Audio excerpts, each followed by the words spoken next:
talking of a bill, 125th Amendment Bill 2019, which was introduced in the Rajya Sabha on 6th of February 2019. Why is it happening? I was trying to ask myself an answer and couldn't find anything. Was it only to, as I don't want to use that word, to show that yes, they are concerned with you and we will show you something but we will not give you. It cannot be done. It cannot be done. And we will not do it. We will not allow it to do it. We are a democratic country. If you have shown us, it is not a charity you have given us, it is our right which you have given us. And we will take it. Today I mean, एक award, block पैसों के बाद सारी का passport मानूंगा से next time वाले 5,000 मानूं जाऊंगा और मुझको लगा तो जब कोई ना because I will concentrate only on this bill because that is the subject of today's discussion. Most of us, our eminent speakers, have told you what is in the bill. I'll just highlight on 2 or 3 points. One is we have 6 schedule area. In my book, we have said why we had 6 schedule. Our founding father gave us 6 schedule. And people in Delhi mostly think it is something like panchayat or municipality. Not panchayat, it is not municipality, it is 6 schedule. We are a third layer of democracy after the center at the national level, state at the state level, state government, and we are a district council government. We are a government in ourselves. We are not a panchayat body, something like that, subordinate to the district, subordinate to the state. We are a constitutional body which is recognized by the constitution as an independent body. Now, why I say we are at par with the other governments? We are a government because who are given the power to legislature? We have 3 wings. We have legislative wing, we have executive wing, and we have judicial wing. Now, center has all the 3. You can say government, parliament, Supreme Court. States have legislature, parliament, state legislature, state government, and the district and the high court, district courts. In the district council area, we have legislative power. No municipality, no council, no has legislative power. We have executive power. And we have courts also, the district council courts, especially in Khasi Hills, we have a lot of cases going on in the Supreme Court regarding the power of the district council court. They are in the district council court. So we are at par with the government. So don't treat us as the constitution has now, there is a tendency to treat us at par with the municipalities, at par with the panchayats. We are not. Panchayats have been there in the country before that. After 73rd Amendment in 1993, they have been given constitutional status. But we have constitutional status about district councils since 1950, before and on the commencement of the constitution. So, people have to recognize that we are not panchayats and we are not municipalities, we are district council and it is a government in itself. Very important. Now, we have been given various powers to enact laws on paragraph 3.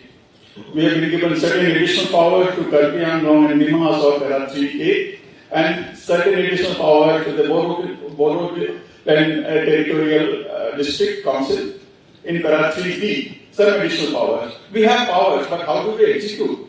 We have to have a purse. A purse to poisa thaki bola libo. Poisa no hole kenno kaam koribo ame. Kaam koribo money. And we have very limited power of taxation. Your tax lagabo pare. Under the 6th schedule, I am saying, professional tax law, animal tax law, hospital tax law, toll law, that's all. That's all royalty percentage of the account. So unless I have a purse full of money, I can't work for you all people. I have to work. District council, can anybody do that? We have no purse. I can't collect taxes. I have very, very limited resources. That's how, in that context, after various MOUs, various, there was a Kalpi Accord, there was a Himansar Accord, there was a Meghalaya Accord. So 125th Bill preamble also says the objects in this. These are the demands to meet. We have introduced this 129th Amendment Bill. Now, the most important thing of the autonomy is financial autonomy. And they have introduced clause CA in Article 280. 280 whole Finance Commissioner power. It whole taxes can cover. Let us understand that part of it. Taxes district council लगाए थे पहला एक और 30 tax आता है 30 royalty share that's all. Nothing beyond that. Now, so far as central government is concerned, it levy taxes on all the union list subjects such like income tax, custom duty, now GST. State government levies taxes, now the GST. It can levy taxes on mineral rights, it can levy taxes on liquor, excise duty, etc., etc.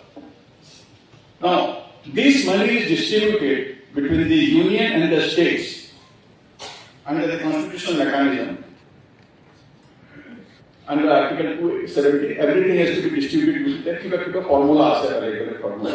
In the state government, then came the 93rd Amendment and 94th Amendment to the Panchayats and Municipalities of Parliament. That provision the Finance Commission or State Finance Commission that will devolve only regarding state funds, how to be distributed, allocated to the Panchayats. Now, see.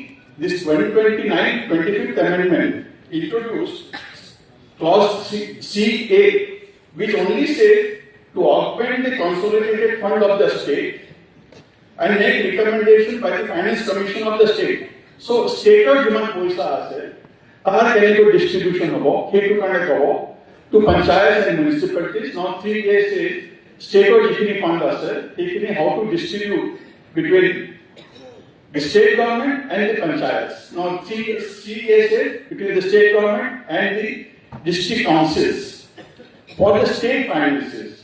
What about the national finances? Why not we get money out of the national pool? There is no provision in that even. According to me, you are 6.5 years down the line. We should adopt a resolution today. I have spoken about it in a meeting, small meeting 3-4 days yesterday. That we should have a provision in the bill, and our honorable, we have 25 MPs from the northeast, we have about, I think, 14 or 15 MPs in the Rajya Sabha. We should bring an amendment when the bill went to discussion that so far as the Finance Commission of India is concerned, while they allot funds to the state governments, there must be specific recommendation for allotment of funds to the district council. Because we should not be dependent upon the state funds only. Now, the present provision is only for distribution of money, measure to augment the state consolidated fund of the state, and for distribution of the finance on the basis of recommendation of the Finance Commission of the state. I want to add there that we should have a provision in Article 380, add additional clause 3A. In the language, I am reading it a little slowly. I will give a copy to the organizers here. We must add this, that the Finance Commission of India, while making recommendations under clauses A and B of Article 380, that is when they allocate fund to the state, and under Article 275, that is when they allocate fund to the grants in aid to the states, shall make provision for allocation of funds to the autonomous district councils in the tribal areas within the states referred to in clause 2 of Article 244. It is a district council. We have 4 states which have special provision must be made of the national fund or the national collection or the union fund. Now, union collects the most of the taxes, income tax, GST, custom duty, etc., etc. And that is allocated to the state. Then states allocate to the district councils. Now, what about Finance Commission? Finance Commission of India does not make any recommendation, and there is no requirement in the Constitution to make any recommendation by the Finance Commission of India that suppose I am giving you 100 rupees to A state, how much would go to the district council? It is up to the state government, up to the state finance commission. That needs to be changed. That's one of my important suggestions to all of you, especially the organizers. Once we are carrying it forward, we must carry it beyond 125th Amendment Bill. Let's not confine it to 125th Amendment Bill. That's my first very important, because the entire amendment is 280, that is the financial autonomy. And we can't have the financial autonomy unless we get the direct funds from the central government. And why should we not? The problem is that in Delhi, everybody thinks, even in the Supreme Court, everybody thinks, no, what is district council? Panchayat. No, Panchayat doesn't apply, it is a Panchayat. I have to file in the court to say that no, it is not panchayat, it is not municipality, it is district council. Please understand what is district council.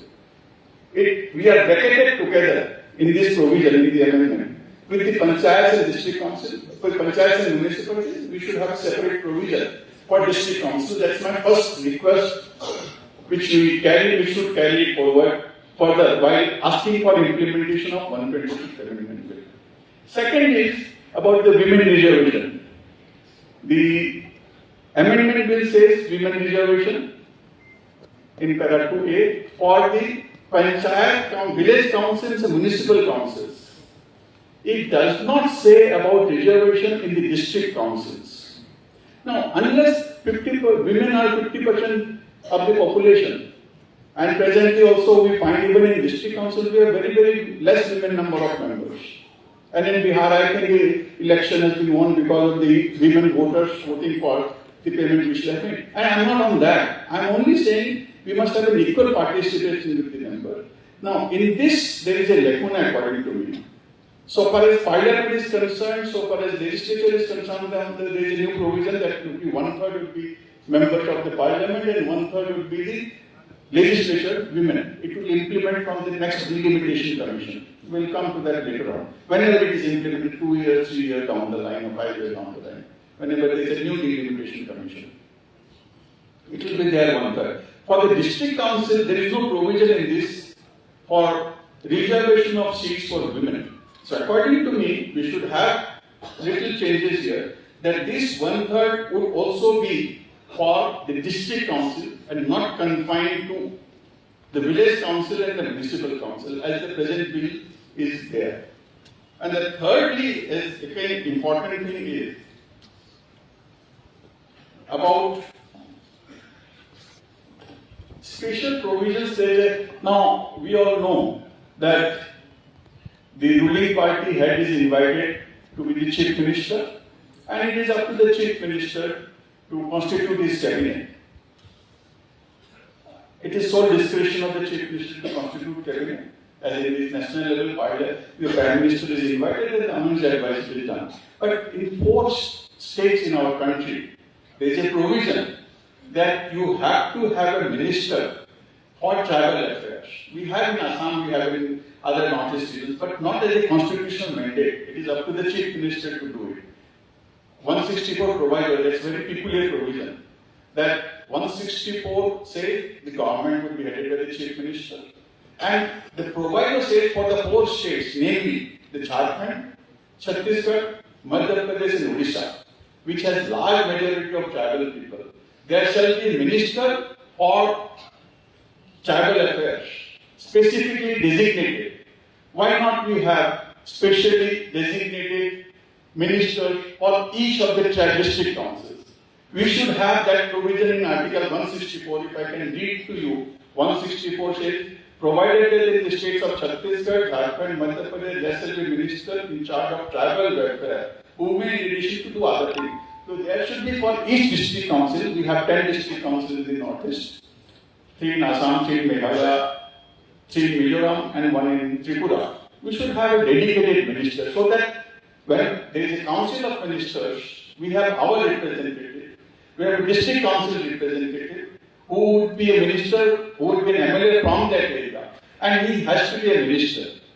Then while cabinet discusses, we come to know what is the cabinet discussing, he can put forth our point of view, and then he can carry it forward.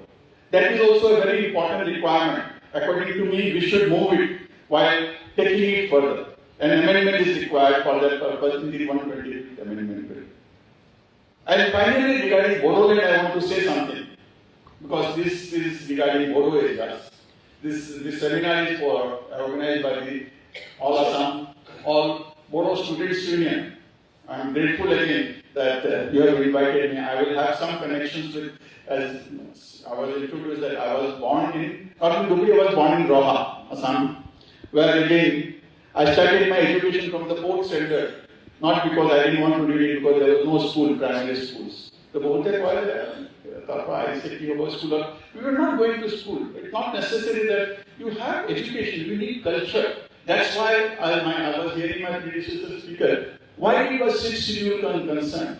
We are all Indians, we are proud Indians, but we are equally proud of our traditions, we are equally proud of our culture, we are equally proud of our education system. We have a different inheritance, we have different customs. That has to be preserved. As I said, in democracy, the majority rules. But the success of democracy, when every single individual feels he is a part of it.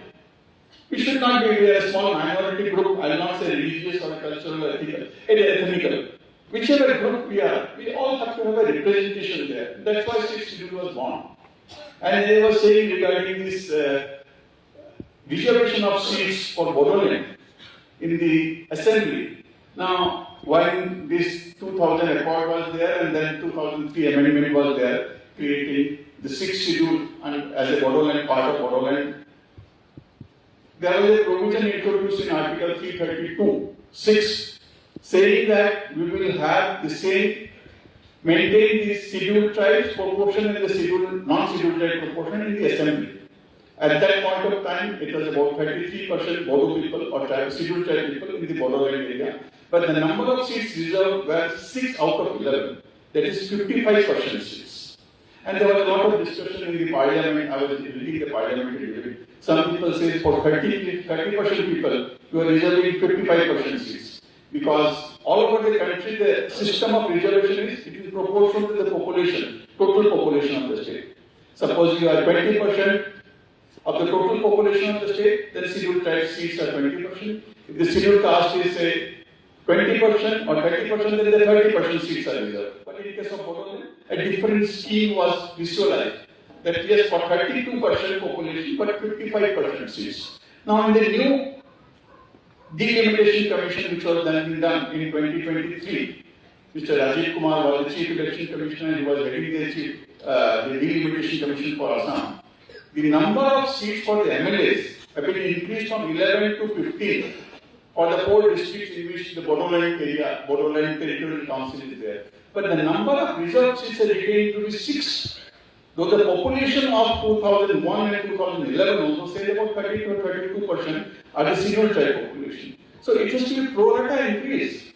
For 11 out of 11 seats, we had 6 seats. Now out of 15 seats, also we had 6 seats. Because perhaps the perception was that we cannot increase, but that's a wrong perception again. Now, elections are coming, according to me, it was a proportional increase has to be there. It should have 2 more additional scheduled tribe seats, for which, again, something needs to be done. What can be done, we will discuss it if required. So these are the 3 or 4 issues which, according to me, it is our due, it is our, not only demand, it is our right. And we will get our right, we must get our right. And I am glad that we have so much of people from Bodoland area, we have people representation from the Khasi areas also here. We have I didn't start with the formal thing that Mr. Dipan Bono, President of APSU, is sharing it. We have Shukla Charanya, Cabinet Minister of Government of Tripura, we have here. We have Ramesh Chandra Bhargava, former VC of Maharshi Valmiki Sanskrit University is here. We have Mr. Pramod Bono, who was designated to the Bodo Accord, who had Mr. Finance CM, former CM of the Khasi Hills.